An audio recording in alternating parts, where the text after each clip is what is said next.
이번 시간에는 개발자들이 AI 도구를 사용해야 하는 이유와 AI 도구들을 어떻게 페어 프로그래밍을 돕는지, 그리고 얼마나 개발자 생산성에 도움이 되는지를 알아보겠습니다. 이번 강의에서 주로 사용할 GitHub 코파일럿을 먼저 소개하겠습니다. GitHub 코파일럿은 GitHub과 오픈AI가 협력하여 만든 AI 페어 프로그래밍 도구입니다. 코파일럿은 개발자가 코드를 더 빠르고 효율적으로 작성할 수 있도록 설계되어 있습니다. 프로그래머가 작성 중인 코드를 분석하고 문맥을 이해하여 자동으로 코드를 제안합니다. 이렇게 들으면 코드를 자동으로 완성시키는 기능은 예전부터 있었던 것 같은데요. 도대체 뭐가 다른 걸까요?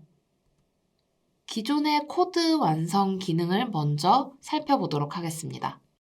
개발자가 사랑하는 도구 중 하나죠. 젯브레인의 인텔리제이에서 기존 코드 오토컴플릿 기능을 먼저 확인해 보겠습니다. 개발자가 먼저 코드를 입력을 하게 되면 나머지는 내가 다 채워줄게. 이러한 방식으로 주로 사용되는데요.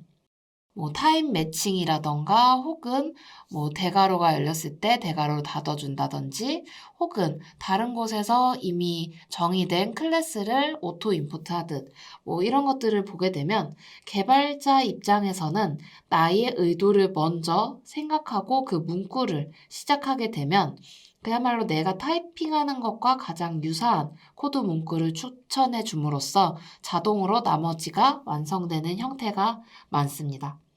그렇기 때문에 개발 코드가 먼저 있고 그 다음 개발자의 의도 그리고 자주 사용되는 패턴을 통해 나머지 완성이라는 단계로 코드가 완성이 됩니다. 반면 GitHub 코파일럿은 자연어 명령을 이해하고 그 기반으로 코드를 작성해냅니다. 심지어 그 반대도 가능합니다. 그 말인즉슨 작성된 코드를 먼저 두게 되면 이걸 해석해줘 라고 말했을 때 자연어로 해석해내는 것 역시 가능하다는 뜻입니다. 또 기본적으로 컨텍스트, 즉 문맥을 이해하기 때문에 다른 사람의 코드가 아닌 내 코드 베이스를 기반으로 코드를 제안해주고 또 이를 통해 프로젝트 내 코드 일관성을 지킬 수 있게 도와줍니다. 코파일럿과 같은 개발 환경에서의 AI 도구들은 정말 다양한 분야에서 활용이 가능한데요. 하나씩 짚어보도록 하겠습니다. 가장 기본적으로는 앞에서 이야기했던 것처럼 코드 생성이 있을 것 같고요.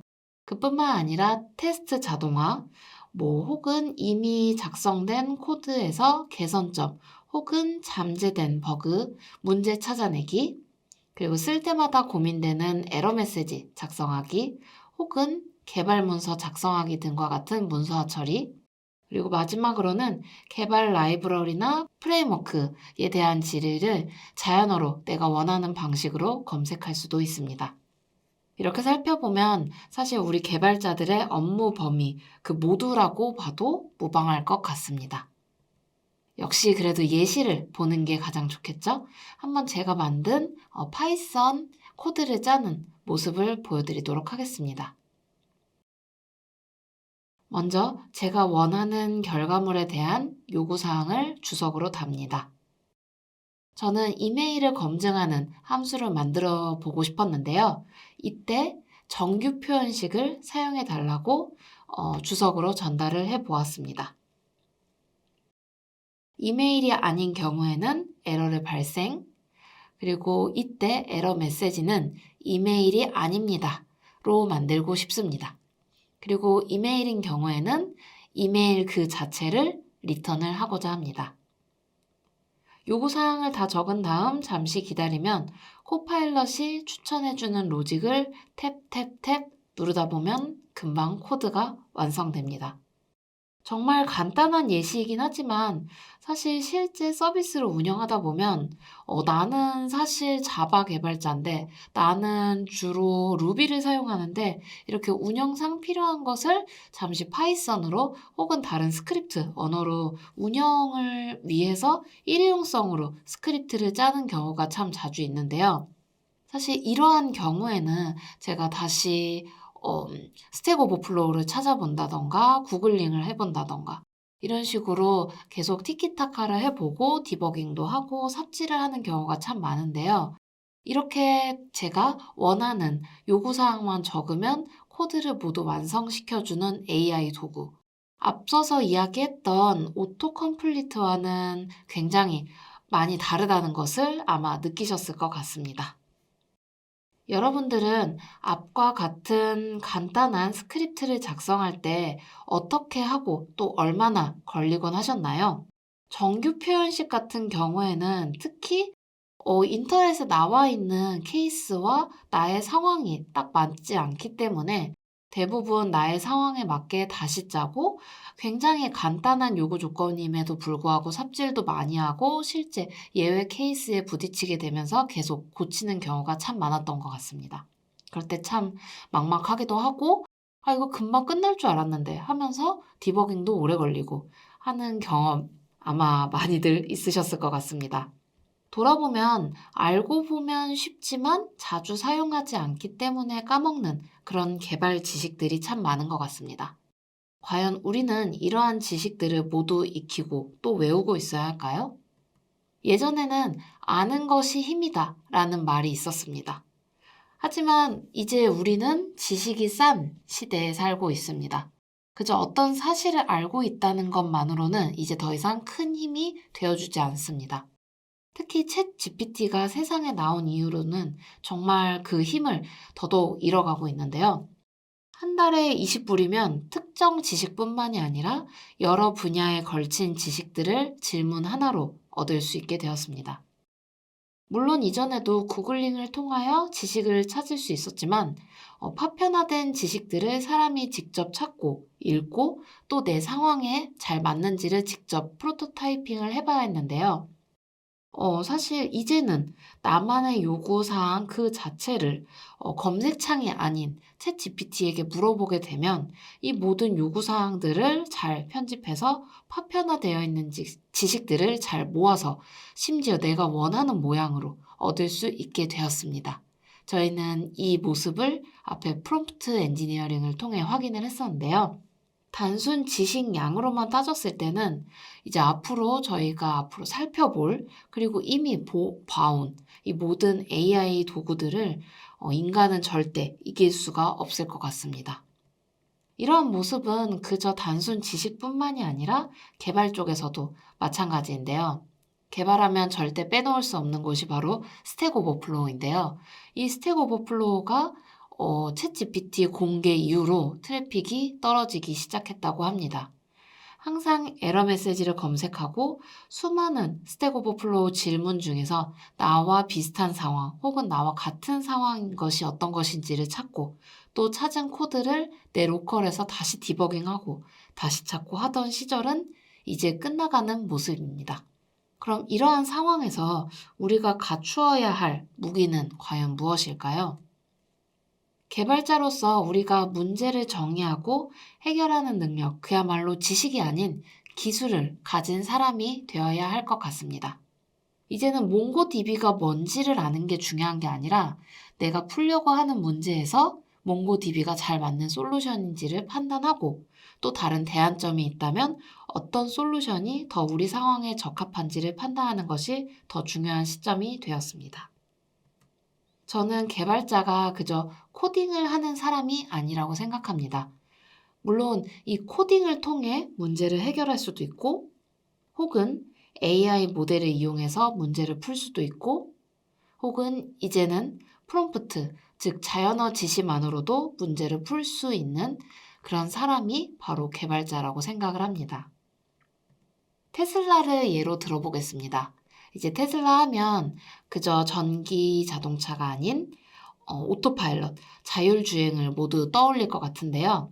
예전에는 운전 자체가 기술로 여겨졌지만 이제는 단순 운전은 오토파일럿이 가장 중요한 목적지를 정하고 가는 방법을 정하는 것은 운전자가 합니다.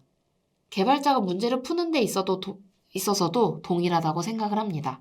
지루한 단순 코딩은 AI 도구를 이용을 하고 내가 진정으로 도착하고자 하는 목적지를 결정하는 것은 개발자가 또 혹여나 잘못된 길을 갈 때 가이드를 해주고 또 잘 가고 있는지 어떤 것이 더 적합한지 확인해 주는 것은 개발자가 될 것이라고 생각을 합니다.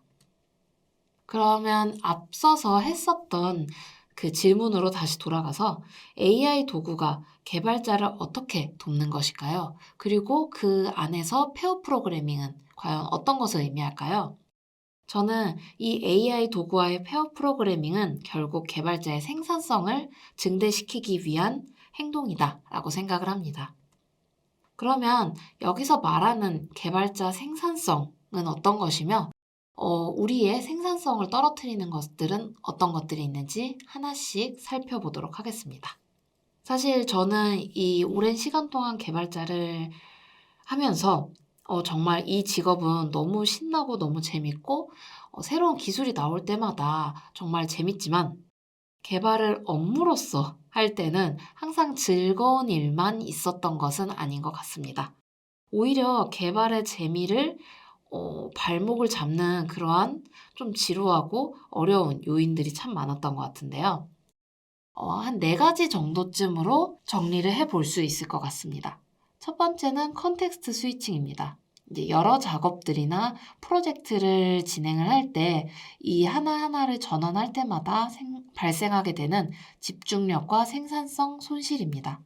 자주 전환을 하게 되면 작업의 흐름이 끊기게 되고 다시 집중을 하는데 시간이 아무래도 소요가 되겠죠? 이런 경우일 것 같습니다. 코드를 검색하러 구글 링 혹은 블로그를 들어갔다가 좀 둘러보다 보니까 재미난 게 보이네 하면서 쫓아가느라고 흐름을 놓친 적은 없으실까요?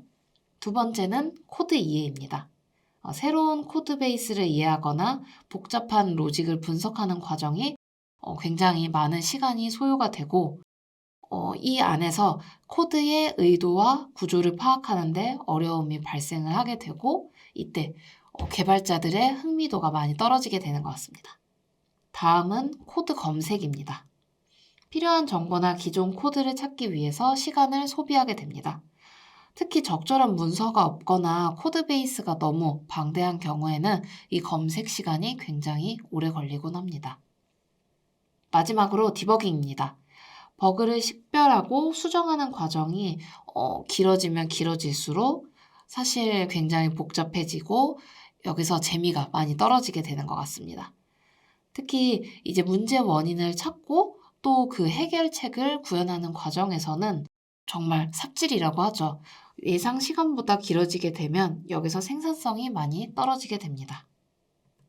2022년 GitHub 리서치에 따르면 GitHub 코파일럿을 사용한 사람들, 즉 AI 도구를 사용한 사람들은 55%더 빠르게 코딩을 하고 있고 이 사람들이 쓴 코드의 46%는 코파일럿이 생성한 코드라고 합니다.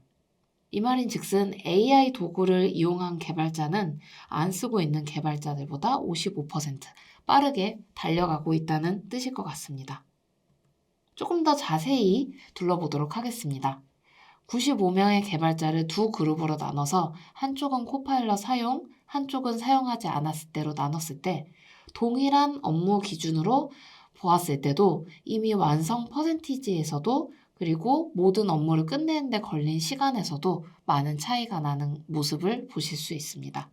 코딩 속도 측면이 아니라 사실 개발자 생산성 측면에서도 다양한 부분에서 영향을 받을 것 같은데요.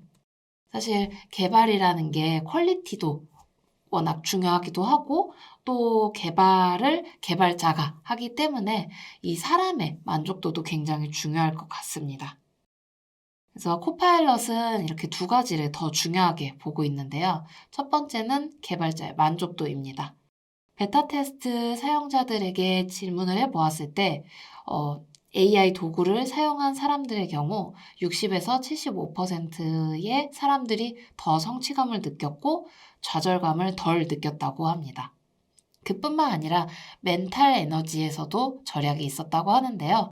어쨌든 저희가 머리를 쓰는 직업이다 보니 이 멘탈 에너지가 참 중요한 것 같은데요. 작업의 흐름을 유지시켜주고 또 반복적인 작업을 줄여줌으로써 이 스트레스가 많이 줄어들었다고 합니다. 일명 우리가 짤친다 하는 작업들이 사실 작고 너무 자주 반복되면 여기서 굉장한 많은 스트레스가 생기긴 하는데요. 여기서 바로 벗어날 수 있게 해주는 게 AI 프로덕트라는 뜻이죠. 이 긴 연구의 결론은 바로 이것입니다. 한국말로 보면 결국 코파일럿, 즉 AI 도구는 우리를 더 재밌고 신나게 코딩을 하게 만들어주기 위해서입니다. 우리 개발자를 도와주겠다고 이렇게까지 노력하는 도구가 있는데 우리가 마다해야 할 이유가 있을까요? 그것도 이렇게 정확하게 나온 연구 결과가 있는 AI 도구가 있는데 우리의 직업적 만족도와 재미를 위해서 우리는 더 적극적으로 AI 도구들과 페어 프로그래밍을 해야 할 시기라고 생각합니다.